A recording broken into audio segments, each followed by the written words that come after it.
avec des populations, notamment palestiniennes et autres, qui sont en conflit avec la société israélienne. Et ça ne se fait pas assez, malheureusement. En Israël, aujourd'hui, nous avons un discours politique qui se nourrit exclusivement des faits politiques et des antagonismes qui existent sur le terrain, au Moyen-Orient, et une pratique de l'étude talmudique qui ne s'occupe pas de politique la plupart du temps, et qui rentre dans la tradition de l'étude.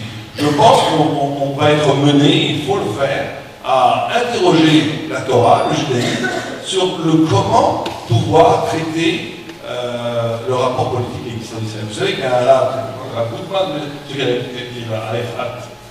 comment il s'appelle, qui lui a un discours, qui utilise la Torah pour avoir un discours avec les Palestiniens, il a un discours avec les imams palestiniens, il essaie de trouver, alors avec les Iraniens, avec le Hamas, il essaie, à partir des textes de dire, voilà, est-ce qu'on ne pourrait pas discuter à ce niveau-là, parce que le discours politique est complètement bloqué, on ne pourra pas trouver de solution aujourd'hui. Le mot shalom, c'est le nom de Dieu.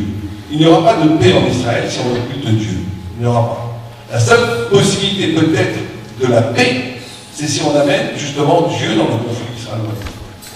Moi je pense profondément, parce que d'abord c'est écrit, il n'y a pas de paix possible sans un rapport de la transcendance, parce que sinon on va être condamné à des antagonismes radicaux qui font que tu prends la plage, je prends la plage, je t'assomme, tu l'assomme, on ne sortira pas de ce cycle infernal. Peut-être, je ne suis pas sûr de la solution, mais il y aurait peut-être une solution à demander aux grands rabbins, aux grands huissiers, quel est l'enseignement talmudique, Torah judaïque ancestrale, par rapport à un conflit contemporain. Peut-être que c'est tout. On va passer.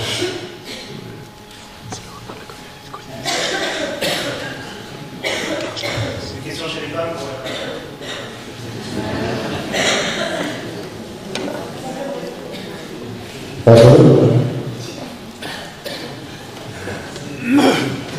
Merci, c'est tout. Alors moi, j'étais très considérée par un passage de la Torah qui est lorsque les enfants d'Yaakov ont voulu venger leur sœur. Évidemment, on sait, ils ont procédé à un massacre basé sur une fourberie inouïe.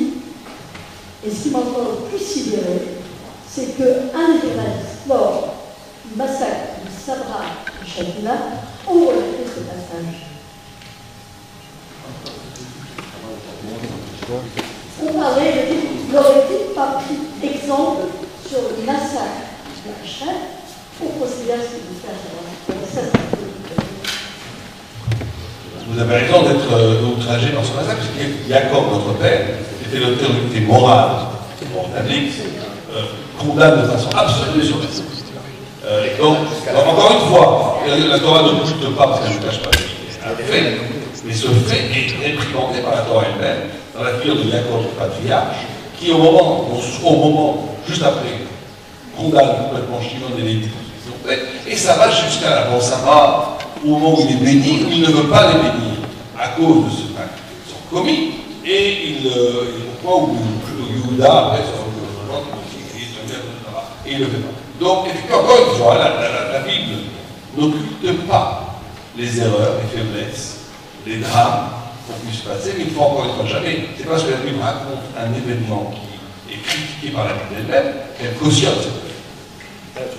Je rebondis, c'est exactement ça, c'est-à-dire que jusqu'à la fin, et c'est même dit dans les bénédictions, c'est-à-dire que dans les bénédictions spécifiques qui sont consacrées à Shimon et Lévi, c'est comme une espèce de, excusez-moi, c'est presque comme une espèce de tare dans la définition, c'est-à-dire qu'il y a en vous une violence qu'il va falloir gérer et qui n'est pas acceptable. Et puis, donc, c'est-à-dire que je ne peux pas être lié à cette violence. Je n'ai rien à faire avec ça. Donc, bon, maintenant, pourquoi ça n'a pas été puni?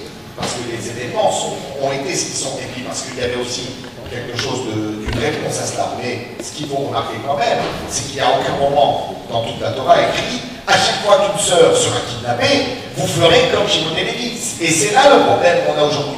Le problème qu'on a aujourd'hui, c'est qu'on reprend des textes où il s'est passé des choses comme ça, et on dit, bah vous voyez, c'est ce qui a été fait. Donc maintenant, il faut qu'on le réactualise. Il va falloir, nous aussi, mener cette guerre.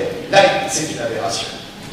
Et si je peux rebondir à propos de l'islam, parce que c'est quand même ce que tout le monde a en tête, il faut bien comprendre qu'une certaine tradition interprétative et contextualisante existait en islam, qui ne l'a pas rendu pour autant pacifique, mais le déchaînement qu'on observe aujourd'hui est lié aussi à la destruction reproduction systématique par les musulmans eux-mêmes de cette tradition interprétative pour revenir à une lecture ultra-littéraliste, ultra-fondamentaliste et non contextualisée de tous ces passages-là. Vous avez quelques voix musulmanes savantes qui essayent de s'opposer à ça, mais c'est vrai que derrière cette entreprise religieuse, il y a aussi une entreprise politique, saoudienne en particulier, qui vise à répandre cette anti-lecture du Coran pour favoriser la violence politique.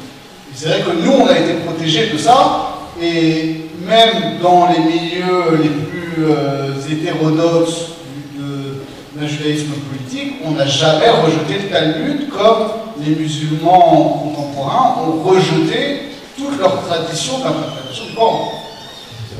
Et par rapport à la question, je rebondis, ça me fait penser par exemple, comment se repenser maintenant aujourd'hui que nous sommes une majorité.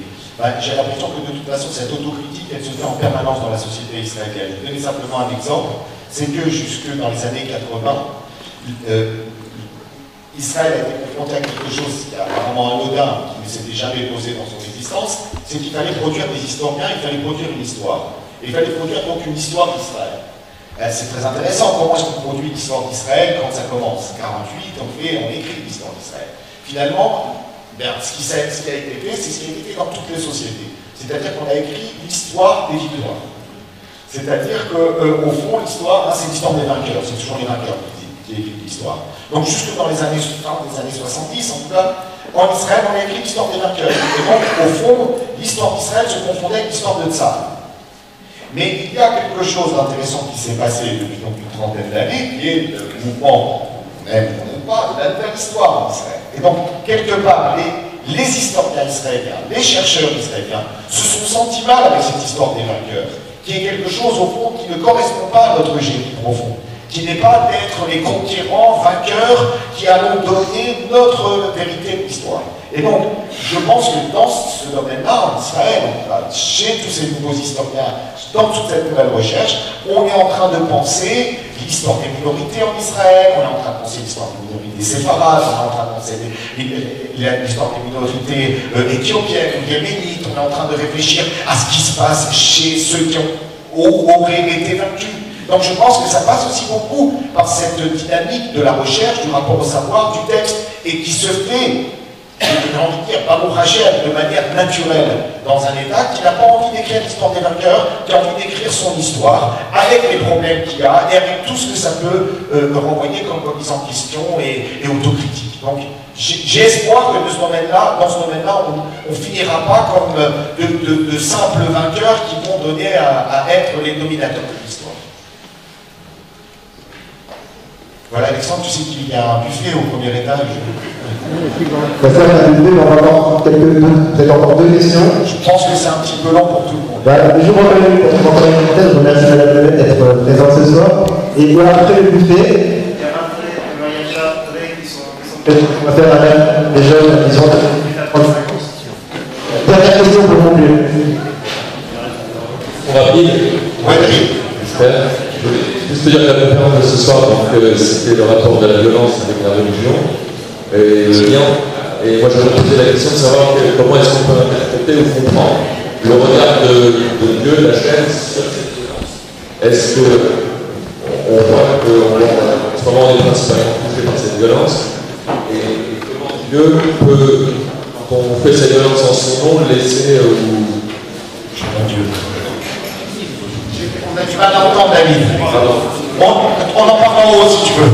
Voilà, Shavuot Tov, merci beaucoup. À très bientôt.